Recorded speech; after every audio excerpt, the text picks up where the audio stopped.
IONITCH. When visitors to the provincial town S complained of the dreariness and monotony of life, the inhabitants of the town, as though defending themselves, declared that it was very nice in S, that there was a library, a theater, a club, that they had balls, and, finally, that there were clever, agreeable, and interesting families with whom one could make acquaintance. And they used to point to the family of the Turkins as the most highly cultivated and talented. This family lived in their own house in the principal street, near the governor's. Ivan Petrovich Turkin himself, a stout, handsome, dark man with whiskers, used to get up amateur performances for benevolent objects, and used to take the part of an elderly general and cough very amusingly. He knew a number of anecdotes, charades, proverbs, and was fond of being humorous and witty, and he always wore an expression from which it was impossible to tell whether he were joking or in earnest.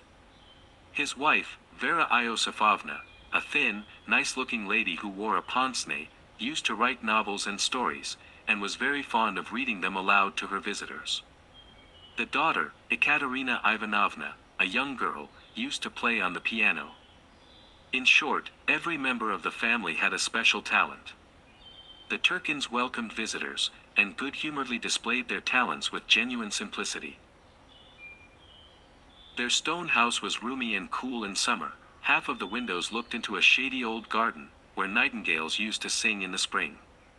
When there were visitors in the house, there was a clatter of knives in the kitchen and a smell of fried onions in the yard, and that was always a sure sign of a plentiful and savory supper to follow.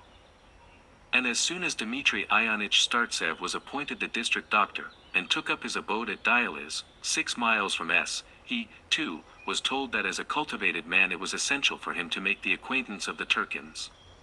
In the winter he was introduced to Ivan Petrovich in the street. They talked about the weather, about the theater, about the cholera. An invitation followed. On a holiday in the spring, it was Ascension Day. After seeing his patients, Startsev set off for town in search of a little recreation and to make some purchases. He walked in a leisurely way. He had not yet set up his carriage, humming all the time, "Before I'd drunk the tears from life's goblet." In town he dined, went for a walk in the gardens, then Ivan Petrovich's invitation came into his mind, as it were of itself, and he decided to call on the Turkins and see what sort of people they were. "How do you do, if you please," said Ivan Petrovich, meeting him on the steps. Delighted to see such an agreeable visitor. "Come along, I will introduce you to my better half. I tell him, Verotchka," he went on, as he presented the doctor to his wife, "I tell him that he has no human right to sit at home in a hospital. He ought to devote his leisure to society. Oughtn't he, darling?" "Sit here," said Vera Iosifovna, making her visitor sit down beside her. "You can dance attendance on me. My husband is jealous, he is an Othello, but we will try and behave so well that he will notice nothing." "Ah, you spoiled chicken," Ivan Petrovich muttered tenderly, and he kissed her on the forehead. "You have come just in the nick of time," he said, addressing the doctor again. "My better half has written a hugest novel, and she is going to read it aloud today." "Petit Jean," said Vera Iosifovna to her husband, "Dites que l'on nous donne dutha." Startsev was introduced to Ekaterina Ivanovna, a girl of 18, very much like her mother, thin and pretty. Her expression was still childish and her figure was soft and slim, and her developed girlish bosom, healthy and beautiful, was suggestive of spring, real spring. Then they drank tea with jam, honey, and sweetmeats, and with very nice cakes, which melted in the mouth. As the evening came on, other visitors gradually arrived, and Ivan Petrovich fixed his laughing eyes on each of them and said, "How do you do, if you please?" Then they all sat down in the drawing-room with very serious faces, and Vera Iosifovna read her novel. It began like this: the frost was intense. The windows were wide open. From the kitchen came the clatter of knives and the smell of fried onions. It was comfortable in the soft, deep armchair. The lights had such a friendly twinkle in the twilight of the drawing-room, and at the moment on a summer evening when sounds of voices and laughter floated in from the street and whiffs of lilac from the yard, it was difficult to grasp that the frost was intense, and that the setting sun was lighting with its chilly rays a solitary wayfarer on the snowy plain.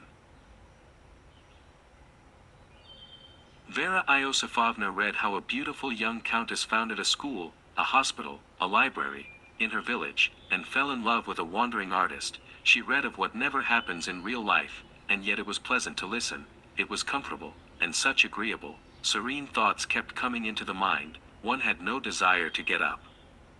Not badsome, Ivan Petrovitch said softly. And one of the visitors hearing, with his thoughts far away, said hardly audibly, yes, truly. 1 hour passed, another.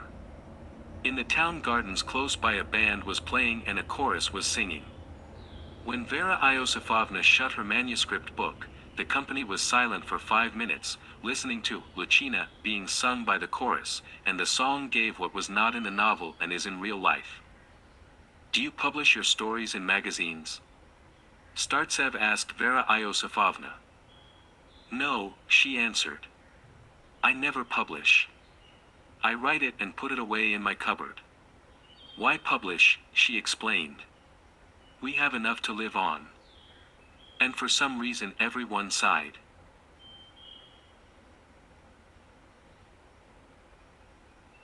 The lid of the piano was raised and the music lying ready was opened. Ekaterina Ivanovna sat down and banged on the piano with both hands, and then banged again with all her might, and then again and again. Her shoulders and bosom shook. She obstinately banged on the same notes, and it sounded as if she would not leave off until she had hammered the keys into the piano. The drawing room was filled with the din, everything was resounding, the floor, the ceiling, the furniture. Ekaterina Ivanovna was playing a difficult passage, interesting simply on account of its difficulty, long and monotonous, and Startsev, listening, pictured stones dropping down a steep hill and going on dropping, and he wished they would leave off dropping, and at the same time Ekaterina Ivanovna, rosy from the violent exercise, strong and vigorous, with a lock of hair falling over her forehead, attracted him very much. After the winter spent at Dialyz among patients and peasants, to sit in a drawing room, to watch this young, elegant, and, in all probability, pure creature, and to listen to these noisy, tedious but still cultured sounds, was so pleasant, so novel.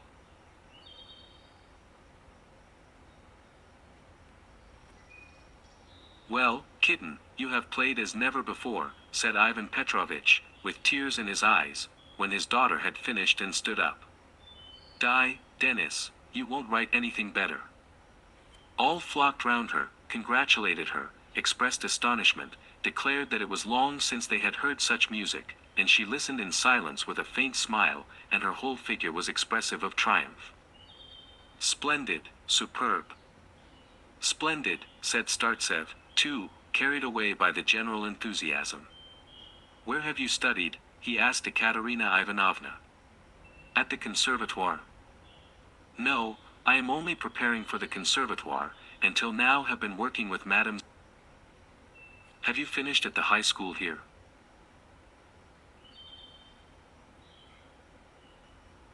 Oh, no, Vera Iosifovna answered for her, we have teachers for her at home, there might be bad influences at the high school or a boarding school, you know. While a young girl is growing up, she ought to be under no influence but her mother's. All the same, I'm going to the conservatoire, said Ekaterina Ivanovna. No. Kitten loves her mama. Kitten won't grieve papa and mama. No, I'm going, said Ekaterina Ivanovna, with playful caprice and stamping her foot. And at supper it was Ivan Petrovitch who displayed his talents. Laughing only with his eyes, he told anecdotes, made epigrams, asked ridiculous riddles and answered them himself, talking the whole time in his extraordinary language, evolved in the course of prolonged practice in witticism and evidently now become a habit, badsome, hugis, thank you most dumbly, and so on. But that was not all.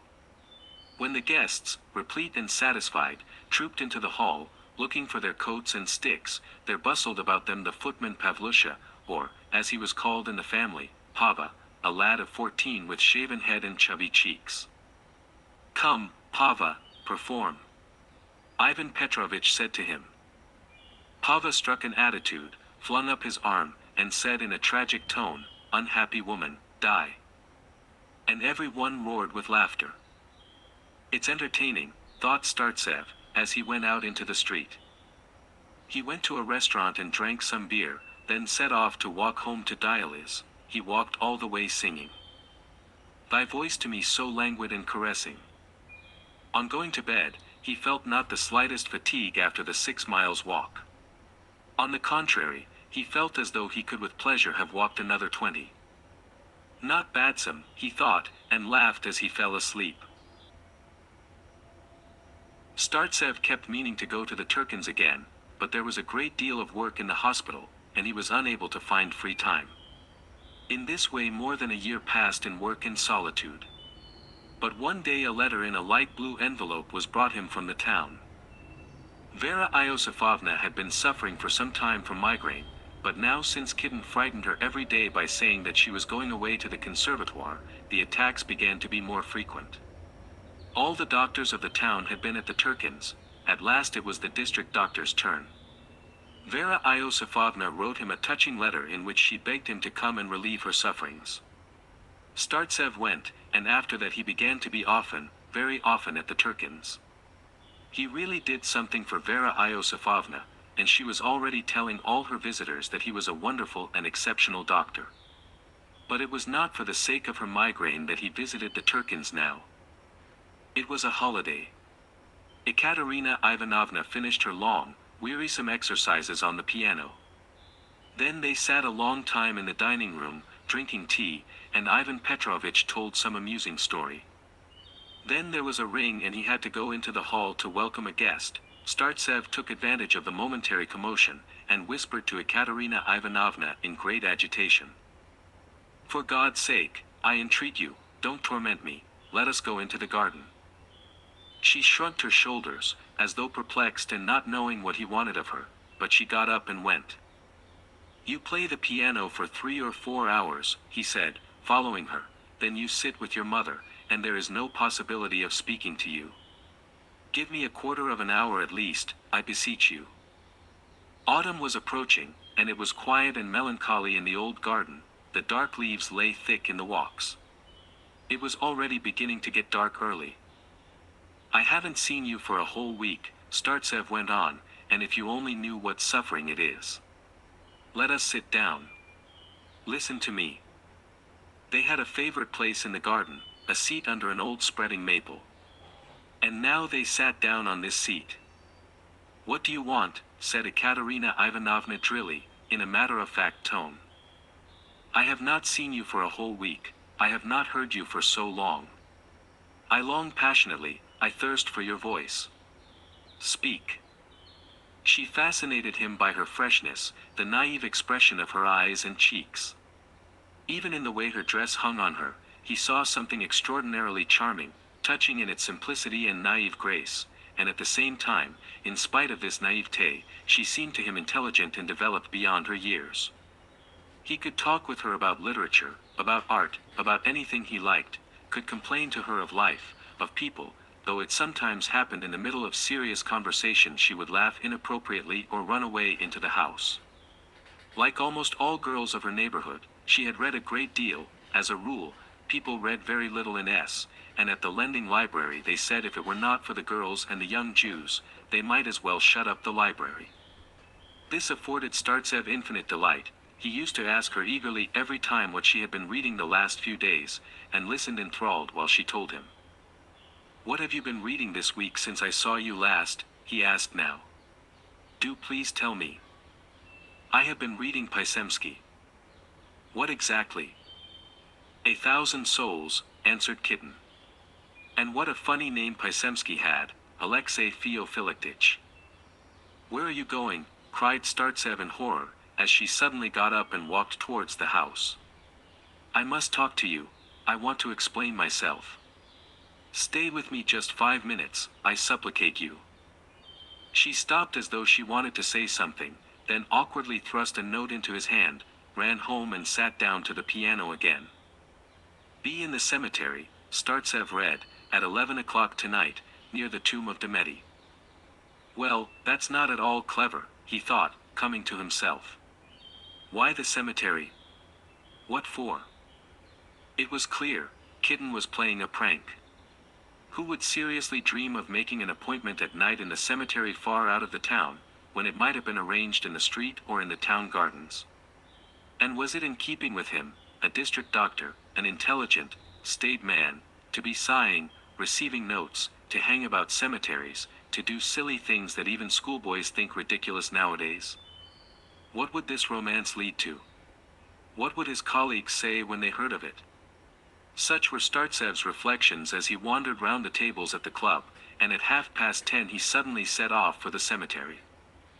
By now he had his own pair of horses, and a coachman called Pantalaimon, in a velvet waistcoat. The moon was shining. It was still warm, warm as it is in autumn. Dogs were howling in the suburb near the slaughterhouse. Startsev left his horses in one of the side streets at the end of the town, and walked on foot to the cemetery. We all have our oddities, he thought. Kitten is odd, too, and, who knows, perhaps she is not joking, perhaps she will come, and he abandoned himself to this faint, vain hope, and it intoxicated him. He walked for half a mile through the fields. The cemetery showed as a dark streak in the distance, like a forest or a big garden. The wall of white stone came into sight, the gate. In the moonlight he could read on the gate, "The hour cometh." Startsev went in at the little gate, and before anything else he saw the white crosses and monuments on both sides of the broad avenue, and the black shadows of them and the poplars, and for a long way round it was all white and black, and the slumbering trees bowed their branches over the white stones. It seemed as though it were lighter here than in the fields. The maple leaves stood out sharply like paws on the yellow sand of the avenue and on the stones, and the inscriptions on the tombs could be clearly read.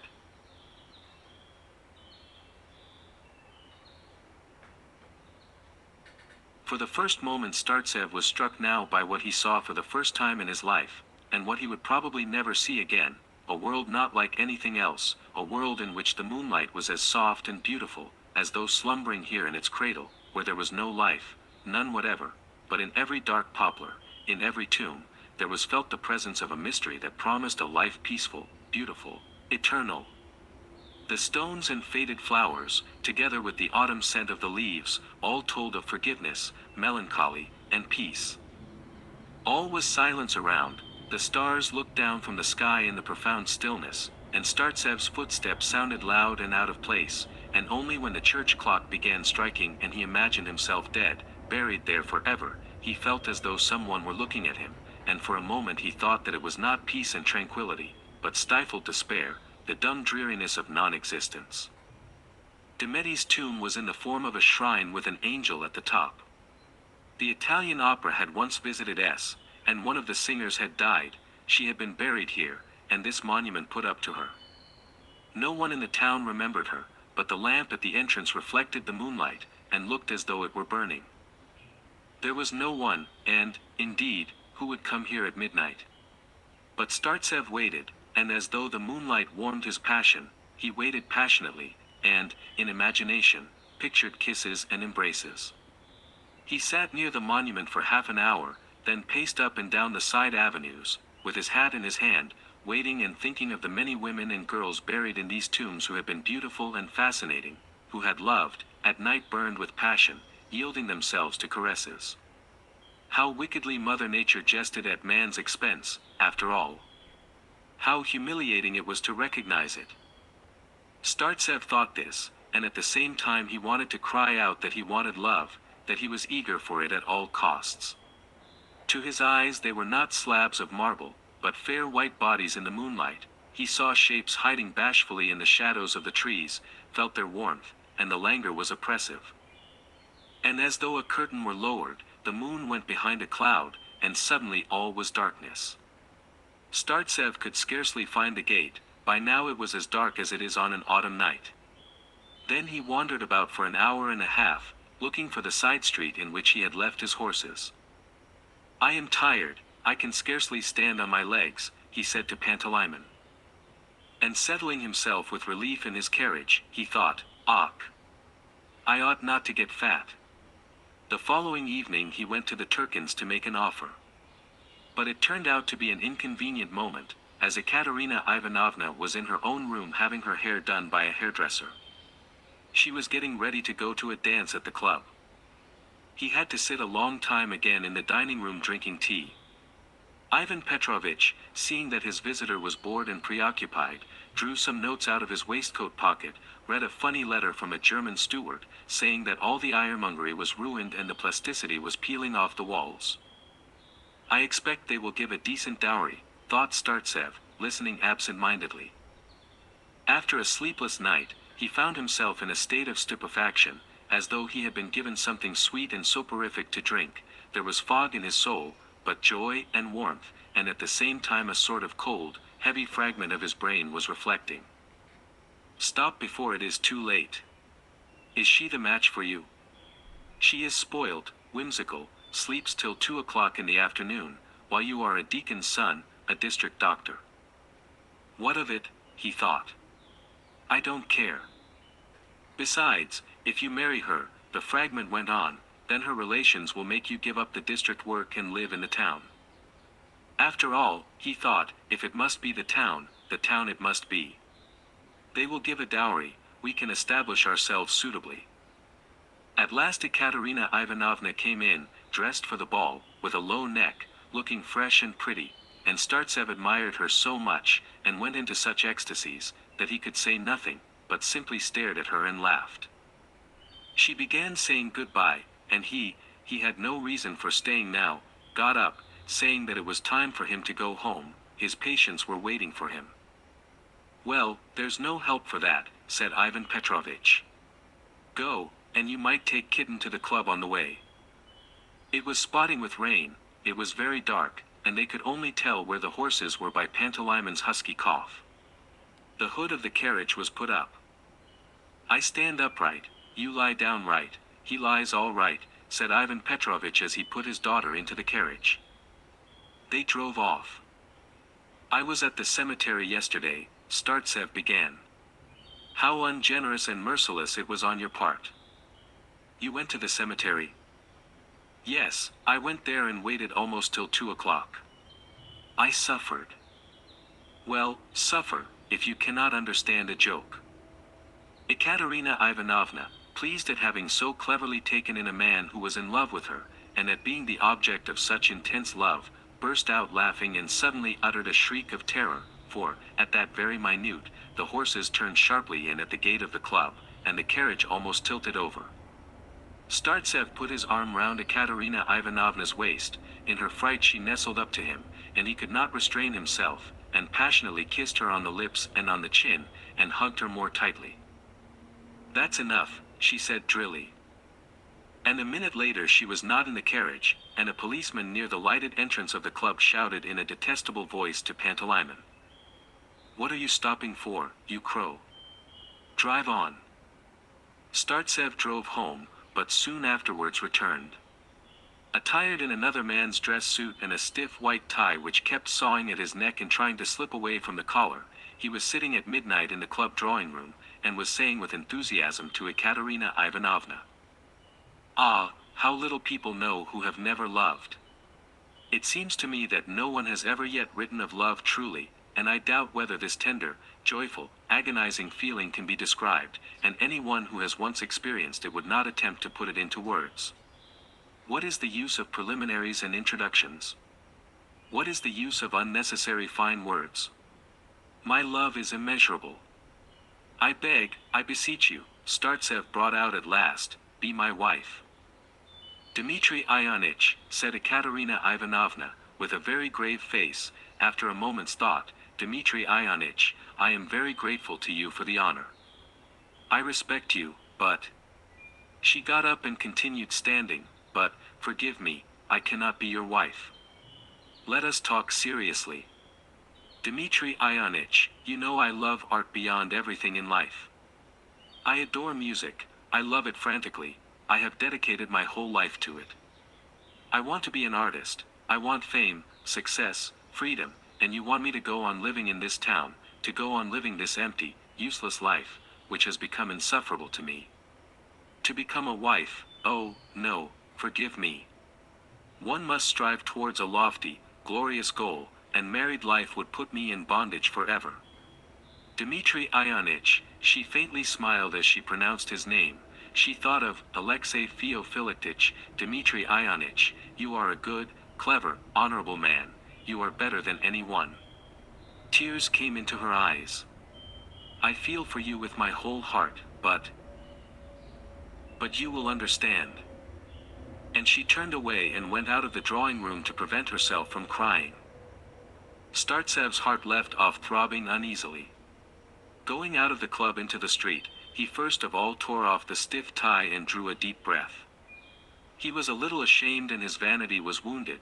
He had not expected a refusal, and could not believe that all his dreams, his hopes and yearnings, had led him up to such a stupid end, just as in some little play at an amateur performance, and he was sorry for his feeling, for that love of his. So sorry that he felt as though he could have burst into sobs or have violently belabored Pantaleimons brought back with his umbrella. For 3 days he could not get on with anything, he could not eat nor sleep, but when the news reached him that Ekaterina Ivanovna had gone away to Moscow to enter the conservatoire, he grew calmer and lived as before. Afterwards, remembering sometimes how he had wandered about the cemetery or how he had driven all over the town to get a dress suit, he stretched lazily and said, "What a lot of trouble, though." For years had passed. Startsev already had a large practice in the town. Every morning he hurriedly saw his patients at dialysis, then he drove in to see his town patients. By now he drove, not with a pair, but with a team of 3 with bells on them, and he returned home late at night. He had grown broader and stouter, and was not very fond of walking, as he was somewhat asthmatic. And Pantalaimon had grown stout, too, and the broader he grew, the more mournfully he sighed and complained of his hard luck. He was sick of driving. Startsev used to visit various households and met many people, but did not become intimate with any one. The inhabitants irritated him by their conversation, their views of life, and even their appearance. With all that, the inhabitants did nothing, absolutely nothing, and took no interest in anything, and it was quite impossible to think of anything to say. And Startsev avoided conversation, and confined himself to eating and playing.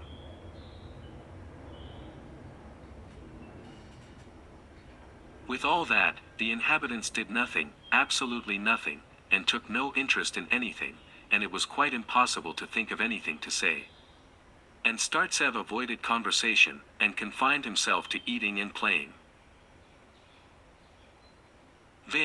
And when there was a family festivity in some household and he was invited to a meal, then he sat and ate in silence, looking at his plate.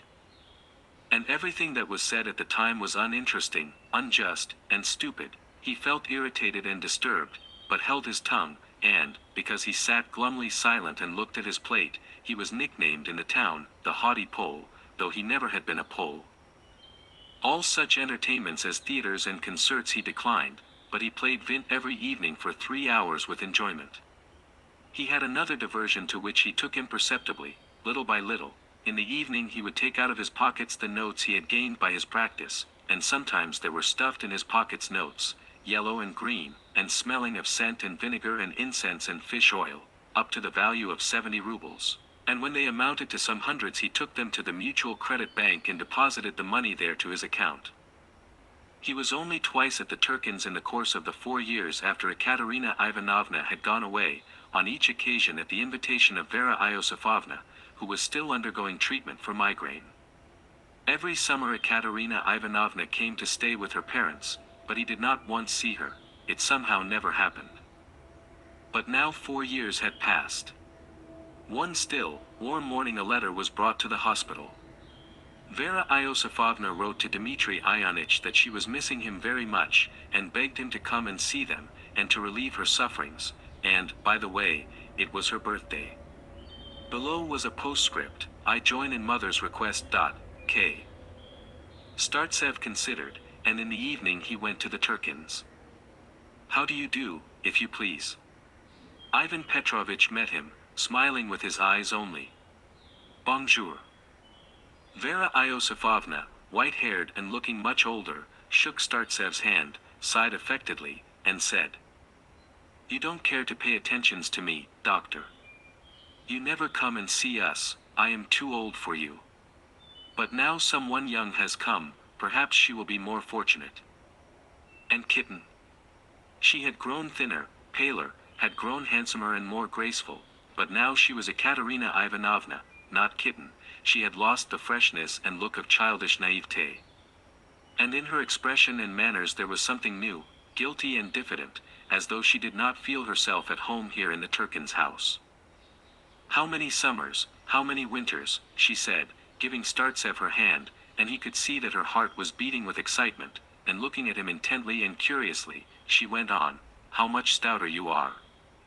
You look sunburnt and more manly, but on the whole you have changed very little." Now, too, he thought her attractive, very attractive, but there was something lacking in her, or else something superfluous. He could not himself have said exactly what it was, but something prevented him from feeling as before. He did not like her pallor, her new expression, her faint smile, her voice, and soon afterwards he disliked her clothes, too, the low chair in which she was sitting. He disliked something in the past when he had almost married her. He thought of his love, of the dreams and the hopes which had troubled him 4 years before, and he felt awkward. They had tea with cakes. Then Vera Iosifovna read aloud a novel. She read of things that never happen in real life, and Startsev listened, looked at her handsome gray head, and waited for her to finish. People are not stupid because they can't write novels, but because they can't conceal it when they do, he thought. "Not badsome," said Ivan Petrovitch. Then Ekaterina Ivanovna played long and noisily on the piano, and when she finished she was profusely thanked and warmly praised. "It's a good thing I did not marry her," thought Startsev. She looked at him, and evidently expected him to ask her to go into the garden, but he remained silent. "Let us have a talk," she said, going up to him. "How are you getting on? What are you doing? How are things? I have been thinking about you all these days," she went on nervously. "I wanted to write to you, wanted to come myself to see you at Dialyz. I quite made up my mind to go, but afterwards I thought better of it. God knows what your attitude is towards me now. I have been looking forward to seeing you today with such emotion. For goodness sake let us go into the garden." They went into the garden and sat down on the seat under the old maple, just as they had done 4 years before. It was dark. "How are you getting on?" asked Ekaterina Ivanovna. "Oh, all right, I am jogging along," answered Startsev. And he could think of nothing more. They were silent. "I feel so excited," said Ekaterina Ivanovna, and she hid her face in her hands. "But don't pay attention to it. I am so happy to be at home, I am so glad to see everyone. I can't get used to it. So many memories. I thought we should talk without stopping till morning." Now he saw her face near, her shining eyes, and in the darkness she looked younger than in the room, and even her old childish expression seemed to have come back to her.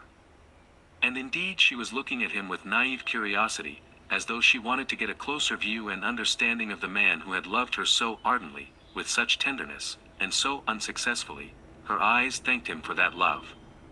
And he remembered all that had been, every minute detail, how he had wandered about the cemetery, how he had returned home in the morning exhausted, and he suddenly felt sad and regretted the past. A warmth began glowing in his heart. "Do you remember how I took you to the dance at the club?" he asked. "It was dark and rainy then." The warmth was glowing now in his heart, and he longed to talk, to rail at life. "Ek," he said with a sigh. "You ask how I am living. How do we live here? Why, not at all. We grow old, we grow stout, we grow slack. Day after day passes, life slips by without color, without expressions, without thoughts. In the daytime working for gain, and in the evening the club, the company of card players, alcoholic, raucous-voiced gentlemen whom I can't endure. What is there nice in it? Well, you have work, a noble object in life. You used to be so fond of talking of your hospital.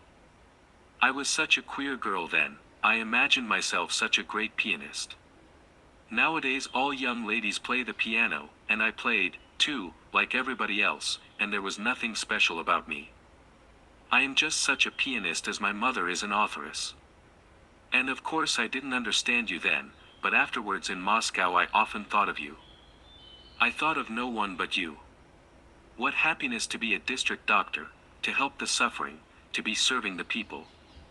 What happiness! Ekaterina Ivanovna repeated with enthusiasm. When I thought of you in Moscow, you seemed to me so ideal, so lofty.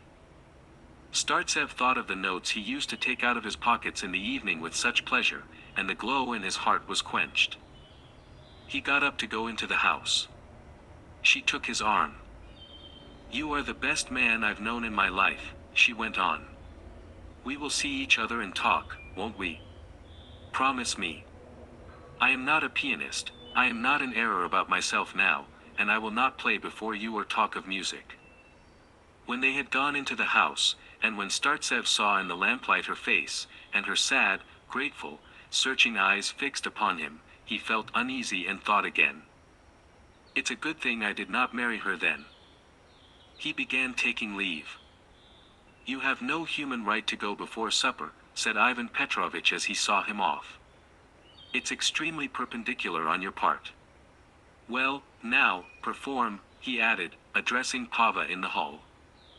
Pava, no longer a boy, but a young man with mustaches, threw himself into an attitude, flung up his arm, and said in a tragic voice, Unhappy woman, die.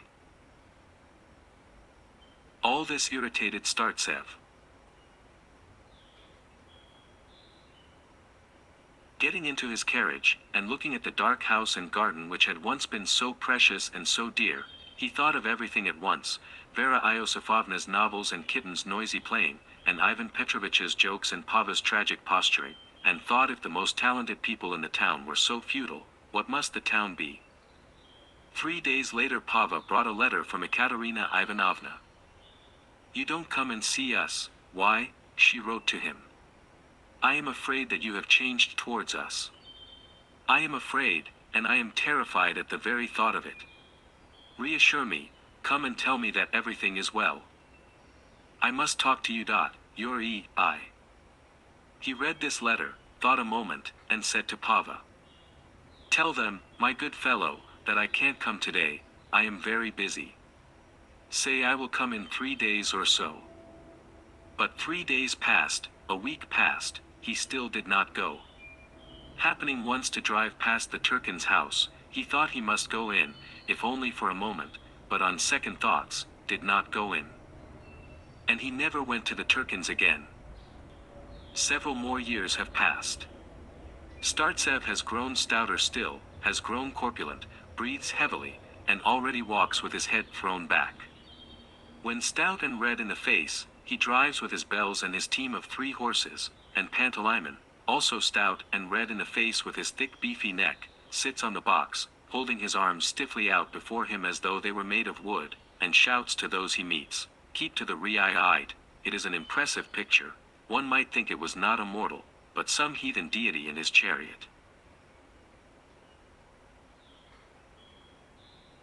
He has an immense practice in the town, no time to breathe, and already has an estate and 2 houses in the town, and he is looking out for a 3rd more profitable, and when at the Mutual Credit Bank he is told of a house that is for sale, he goes to the house without ceremony, and, marching through all the rooms, regardless of half-dressed women and children who gaze at him in amazement and alarm, he prods at the doors with his stick, and says, Is that the study? Is that a bedroom? And what's here?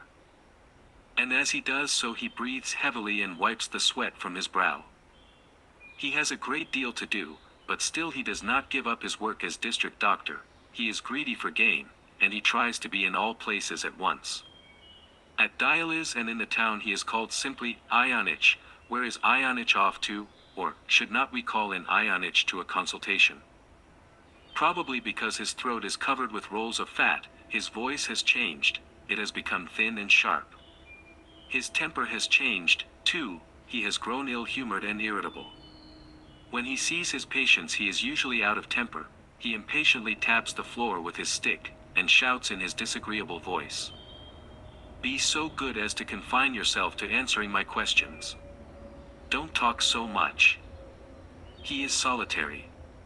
He leads a dreary life, nothing interests him. During all the years he had lived at Dialis, his love for Kitten had been his one joy, and probably his last. In the evenings he plays vint at the club, and then sits alone at a big table and has supper.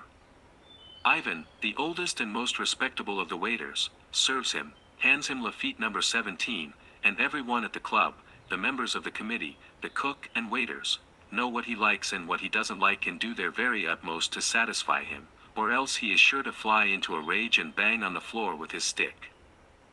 As he eats his supper, he turns round from time to time and puts in his spoke in some conversation. What are you talking about? Whom? And when at a neighboring table there is talk of the Turkins, he asks, What Turkins are you speaking of? Do you mean the people whose daughter plays on the piano? That is all that can be said about him. And the Turkins? Ivan Petrovich has grown no older, he is not changed in the least, and still makes jokes and tells anecdotes as of old.